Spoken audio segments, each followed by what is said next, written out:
This one's for the amateur, tortured artist gone content creator who is seeking therapy but hasn't been able to commit for whatever reason, be it the cost, or maybe you gave teletherapy a go for a while, but the shrink seemed a bit too basic to contend with your bohemian brand of angst, and her insights were so glaringly obvious. Your video session started to feel like watching a PBS Kids show, so you canceled your BetterHelp subscription, rationalizing that you're just too complicated, ergo interesting, to benefit from cliches parroted by a talking head on your laptop.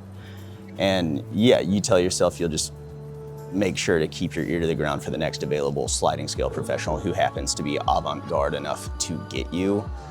You could be seeking therapy for any number of reasons: crippling depression and or grief, chronic loneliness, learned helplessness, destructive coping mechanisms. Maybe you just want to add therapy to the credentials on your dating profile because you read somewhere that 61% of Hinge users classify emotional vulnerability as a must-have, ranking it higher than income, height, and attractiveness. Maybe you already have a significant other whose patience has worn thin with the drunken bouts of self-pity and vitriol brought on by your inflated sense of unrecognized greatness, jarring changes of circumstance, and the resulting wave of self-estrangement. And she needs to see you make definitive steps toward bettering yourself if she's going to stay with you. Luckily, as a creator, generating the right kind of content can count toward those steps.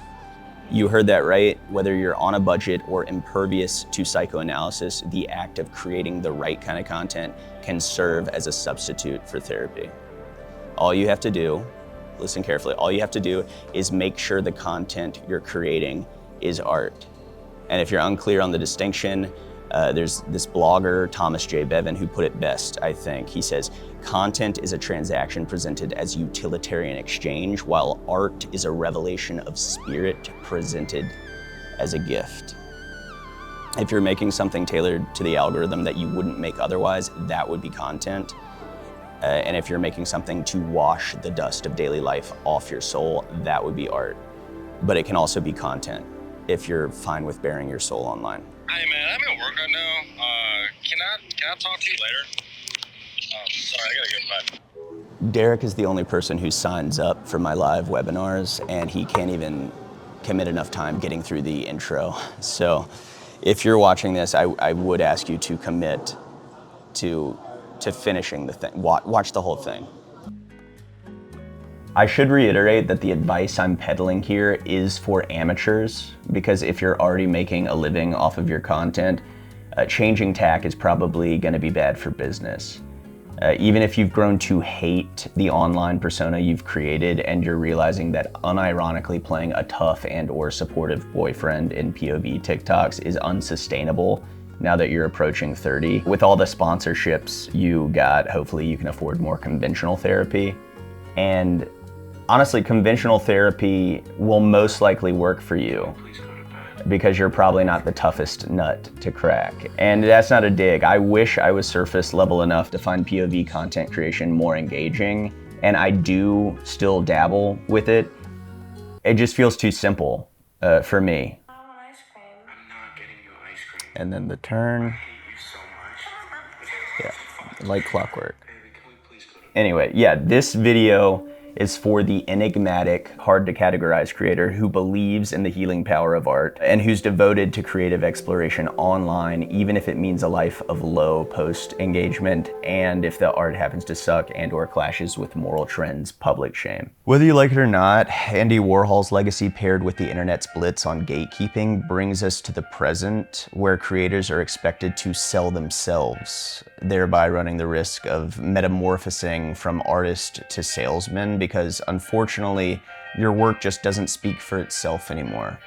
Unless, of course, your work is like mine, that is to say, memoir-driven docufiction, I guess, is what it is, where, shameless personal branding is baked into the artifice.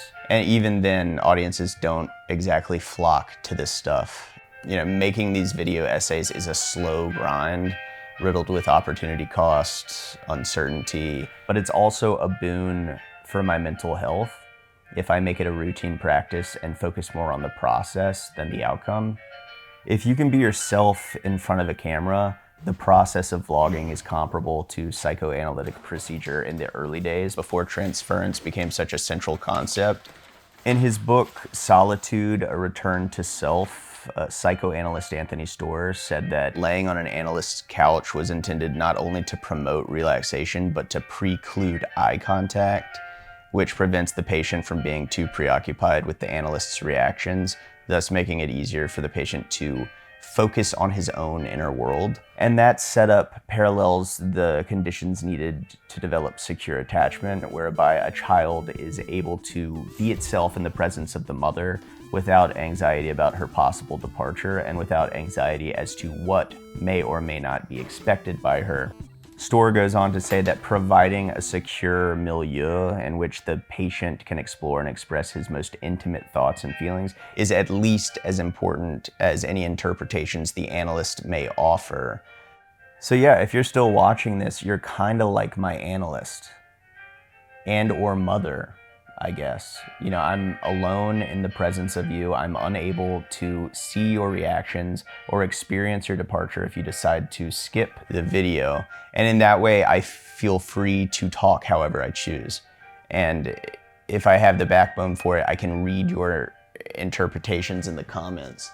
Okay, yeah, so the key to healing through your content is to make it art and to spend more time on the work itself than you do the branding, to go deeper rather than wider. Making art that rings true to me forces me to tap into my unconscious. It primes me to reconcile with aspects of my personality that I suppress for society's sake. And ideally, it will make me more whole at some point. Yeah, pretty sure doubling down on the facade for more expedient content, e.g. pretending to be an ideal mate in front of a ring light, is just gonna make me a more divided person and ultimately a worse boyfriend. Is he bothering you? Come on, I'll walk you home. I think the second take was probably my best. I can't know that for sure, but as Carl Jung puts it, the needful thing is not to know the truth, but to experience it, to find our way to the inner and perhaps wordless irrational experience. Nothing is more important than finding our way to these far-off goals. And Rachel can take comfort in the fact that I am doing that. And if she's too embarrassed to admit to her friends that I vlog on an amateur level in my 30s, then she can just tell them I'm in therapy. And it'll be the truth, and they will eat it up. So.